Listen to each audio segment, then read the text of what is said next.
Ndiol Fouta. C'est le nom souvent attribué à Serigne Babacar Sy Abdou, sûrement en souvenir de ses brillantes études à Thiologne, dans la région de Matam, au nord du pays. Le saint homme Olaf Banjul, communément appelé Cabral, est un bonnet en laine bordé de carreaux zigzagants qu'il labore avec humilité et fierté, avec élégance aussi. Il reste une figure emblématique de l'islam.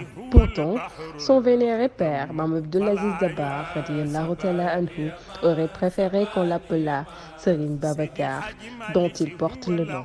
Par cher Camara, petit frère de Maodo, Serigne Babacar Sy, ou affectueusement appelé Ndiol Fouta, est un homme de conviction et d'une fidélité remarquable.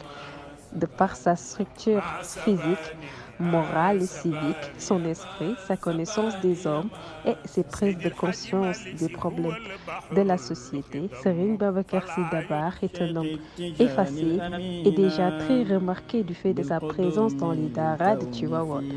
Sa connaissance ordinaire et gnostique, peu semblable du reste, relève en réalité que seul celui qui fait fi du savoir aura de la connaissance pure.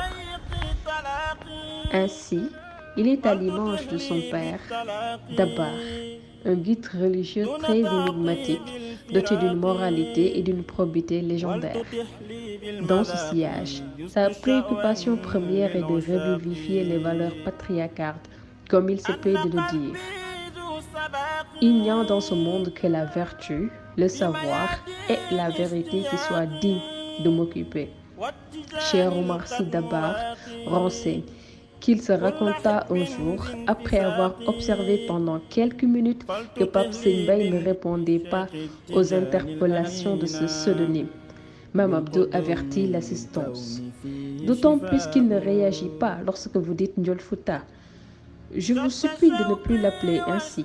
Je lui ai donné le nom de mon frère, mon ami et marabout, Serigne Babacar, et par ce nom, je voudrais que vous vous adressiez à lui. Et de poursuivre, entre Pape Serigne et Mame Abdou s'est créée depuis longtemps une complicité tendre et affectueuse. Nous sommes au début des années 80 et les jeunes étudiants de l'université Kharaouiyine de Fès au Maroc étaient venus en vacances d'été. En ce moment, il sentit avoir amassé suffisamment de connaissances dans les aléas de la Médina où repose Cheikh Ahmed Tidiane Chérif, fondateur de la confrérie Tidjane.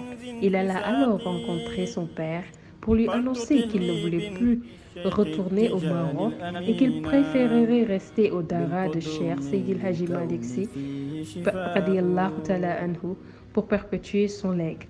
En réalité, sans que personne ne s'y prêtât attention, il avait entendu quelques années auparavant Mame Abdou formuler le vœu de voir un jour kenn ci xale yi dans le jargon de la Khadara ne veut surtout pas dire enfant, mais plutôt un membre de la famille, lui succéder dans la gestion pédagogique et administrative de ce dara, héritage de Mame Maodo.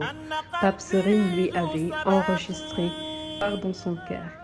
Pape Serigne, lui, avait enregistré ce souhait quelque part dans son cœur.